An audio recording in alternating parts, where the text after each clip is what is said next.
안녕하세요. 딩동딩동 TV의 박서인입니다.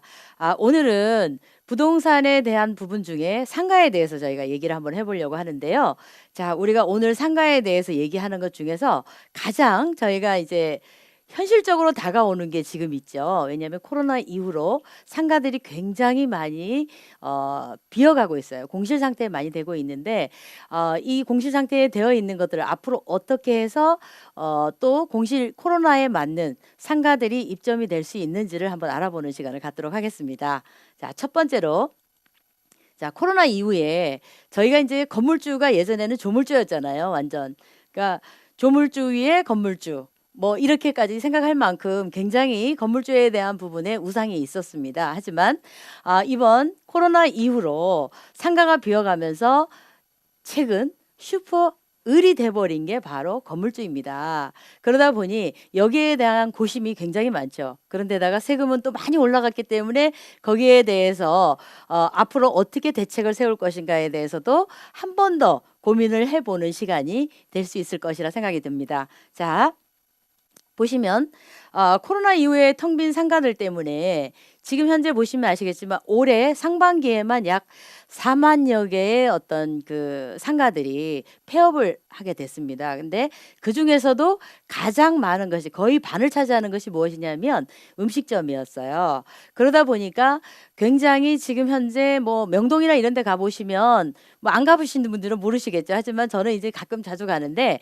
가다 보니까 그곳이 지금 뭐 처음에 저희가 코로나 사태 처음 터지고 한 1-2개월 정도에서는 거의 보면은 뭐 그 뒤쪽에 있는 후미진 곳만 그 상가들이 비어서 공실 상태에 있었지만 최근에 저희가 이제 가 봤더니 어떤 상태냐 하면 여기 보시면 자, 이렇게 상가들이 다 비어 있습니다. 근데 이 상가들이 비어 있지만 굉장히 비싼 가격의 어떤 월세인데도 불구하고 그리고 여기에 대한 권리금이 굉장히 많이 붙어 있잖아요. 거의 보면 몇 억대의 권리금이 있는데도 불구하고 이 권리금을 다 포기를 하고 지금은 다들 어떻게 그냥 상가를 버리고 간 상태예요. 그러다 보니까 뭐 상가 주인들도 마찬가지겠죠. 여기 상가는 비어 있지만 어떻게 해요? 또 세금은 내야 되잖아요. 그러다 보니까 서로 고전을 하고 있는 그런 상태라고 보시면 되겠습니다. 자, 그리고 자, 두 번째로 볼게요. 자, 코로나 이후로 소비 심리는 굉장히 위축되었습니다. 그리고 이제 공실이 나면서 가게 주인들은 주인대로의 어떤 세금 문제로 그리고 임차인들은 이것들을 다시 원상회복을 해주고 가는 데 있어서의 돈이 들고 그리고 권리금은 못 빼가고 시설에 대한 부분은 다 처분을 해야 되기 때문에 거기에 대한 부분이 굉장히 손실이 있었죠. 그러다 보니까 양쪽 다 부채들이 많이 생기게 되는 거죠. 가계 부채들이 많이 생기다 보니까 앞으로 어떻게 이 상황들을 헤쳐나갈지는 이제 고민을 해봐야 될 시기라고 봅니다. 자, 아까 이거 보셨죠? 자, 그다음에 지금 그 작년 올해 상반기에만 지금 현재 1분기에만 보시면 아시겠지만 여기 39,000개의 어떤 그 상가들이 있다가 지금 37,000개 정도로 떨어져 있는 상태예요. 그리고 또 2분기에는 또다시 2만 개가 또 줄었기 때문에 약 4만 개 정도가 줄어 있다고 봐야 되겠죠. 자, 텅 빈 상가 어떻게 할 것이냐? 대책을 세워야겠죠.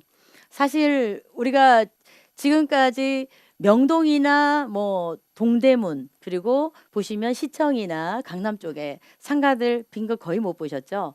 자, 이 공실 상태에 있는 이 텅 빈 상가 과연 어떻게 해야 될까요?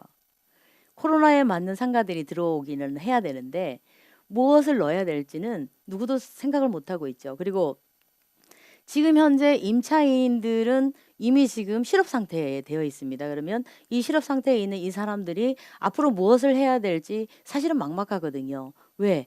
가진 돈도 이제 이미 탕진을 하고 그리고 이제는 더 이상 생활을 유지할 수 있는 어떤 비용들도 없기 때문이죠. 그러다 보니까 지금 어떻게 나중에는 보시면 아시겠지만 거의 보면은 이제 집을 처분을 해서 그 집을 처분한 금액을 가지고 생활을 하게 되게 됩니다. 그러다 보면 사실 생계 유지비는 뭐 많이 들어가는 데 있어서 내가 정말 이 비용을 충당하는 데 있어서는 그 지금 집을 판 그 자금으로서 충당을 하기 때문에 그 어떤 시점이 지나면 그 자금조차도 없어지게 되면 그때는 어떻게 생활을 할 것이냐. 정말 난민이 되고 마는 것이죠.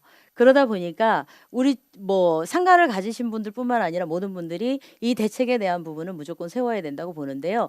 지금 최근에 이제 그 가장 많이 뜨고 있는 게 뭐냐면 공실 상가에서 지금 현재 공유 주방이라든지 아니면 배달업, 그다음에 유통에서도 배달업, 뭐 그리고 우리가 이제 쿠팡이나 이런 것처럼 굉장히 배달업에 치중해서 지금 이 사업들이 진행이 되고 있습니다. 그런 사업들 같은 경우는 거의 보면은 연 한 20% 이상의 성장률을 보이고 있는 것도 사실이고요. 그러다 보니까 식당 같은 경우도 지금 먹으러 오지 않을 뿐이죠. 먹으러 오지 않을 뿐이지 사실은 먹는 거는 누구나 삼시세끼를 다 먹어야 되는 게 맞습니다. 그러다 보니까 이것들을 굳이 나와서 먹지 않더라도 우리가 배달을 시켜서 먹을 수 있는 그런 장소들을 만들어 나가는 것이 앞으로는 대세가 되지 않을까 생각을 해봅니다. 그래서 최근 들어서 이 공유 주방에 투자를 하시는 분들이 굉장히 많이 있기도 하지만 처음엔 개인 투자자들이 많이 있었어요. 하지만 이것들이 잘 되는 것을 본 대기업들이 지켜보다가 지금 현재는 대기업들이 굉장히 많이 들어오고 있고요. 그리고 지금 이제 건설사 같은 경우가 보면 우리가 상가 건물을 짓다 보면 공실이 나는 경우가 꽤 많이 있죠. 근데 코로나 이후로 임대가 더 안 되기 때문에 그로 인해서 굉장히 많은 상가들이 비어 있는 상태예요. 그러다 보니까 건설사들까지 그리고 부동산을 운영하는 기업들이 많이 있습니다. 그리고 그런 기업들이 공실 상가가 나니까 지금은 어디로 돌아서냐면 공유 주방으로 돌아서게 된 거죠. 그래서 최근 들어서는 이랜드라든지 아니면 롯데 그리고 CJ 같은 이런 대기업들이 굉장히 투자를 많이 하고 있고 지금 현재 공유 주방으로 성장하고 있는 기업에 뭐 100억, 200억 투자를 지금 해서 상당히 이제 매출을 올려가는 어떤 그런 상황이라고 보시면 되겠습니다. 자, 그리고 이 공실들을 활용해서 지금 이제 생겨나는 이 그 공유 주방들이 거의 보면은 모든 시스템들을 다 갖추고 있습니다. 거의 뭐 다 갖추고 있는데요.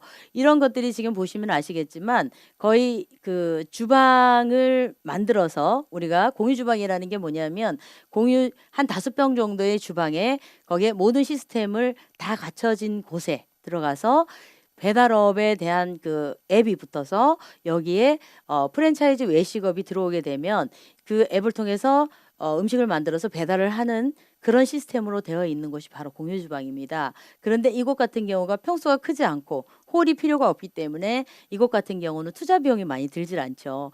예전에 우리가 이제 오픈형 상가 같은 경우 보시면은 거의 최소 금액이 약 1억 정도가 들어가야만이 가게 하나를 차릴 수가 있었어요. 하지만 공유 주방 같은 경우는 모든 시스템이 갖춰져 있는 이곳에 약 1,500에서 2천만 원 사이면 이곳에 그 들어가서 입점을 해서 모든 그 음식을 만들어서 내놓을 수 있을 만큼의 모든 시스템이 갖춰져 있기 때문에 굉장히 젊은 사람들이나 아니면 지금 단절녀들이 굉장히 많이 이곳에서 운영을 하고 있는 상태이고요. 그리고 지금 현재 예전에는 공실이 참 많았어요. 이 공유 주방이 처음 생겼을 때는. 하지만 지금은 그 공유 주방에 대한 부분이 인기가 계속 상승되다 보니까 모든 사람들이 공유 주방에 대한 부분에 굉장히 관심을 많이 보이고 있죠. 그래서 지금 현재는 예전에 공실로 있던 공유 주방들이 지금은 부족해서 뭐 1호점, 2호점, 4호점, 3호점 그 1호점 하나에 보면은 거의 100평에서 200평 사이인데요.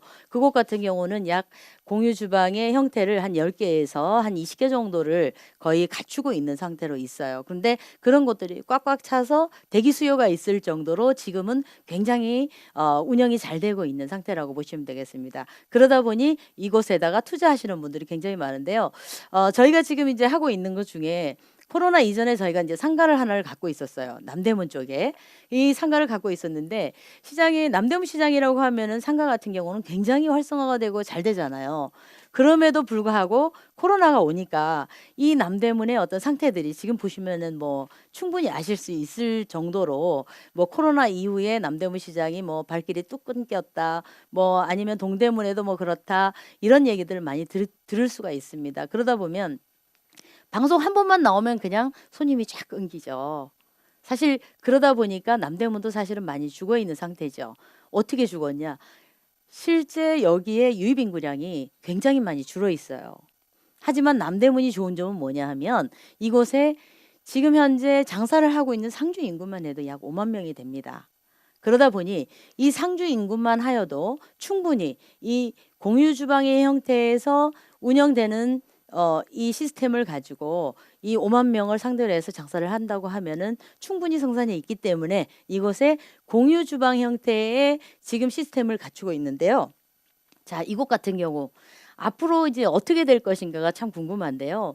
지금 이제 저희가 보는 거는 굉장히 좋은 어떤 그 방향과 그다음에 앞으로의 발전을 생각해서 가고 있고 여러 의견을 들어봤지만 어떤 곳보다도 충분히 수익이 날 수 있는 곳이 바로 남대문이다라는 생각들을 다 합니다. 그래서 저희가 이제 이곳을 이제는 오픈을 해서 운영을 하기 시작을 이 운영을 지금 하는 건 아니고요. 공사를 해서 입점을 시켜서 이제 운영까지 가는 과정들을 앞으로 제가 하나하나 소개해 드리는 시간을 갖도록 하겠습니다. 자, 앞으로 남대문이 어떻게 될 것인가에 대한 부분들 궁금하시면 계속 좋아요, 구독 눌러주시고 그리고 계속 저희 방송 시청해 주시기 바랍니다. 자, 감사합니다.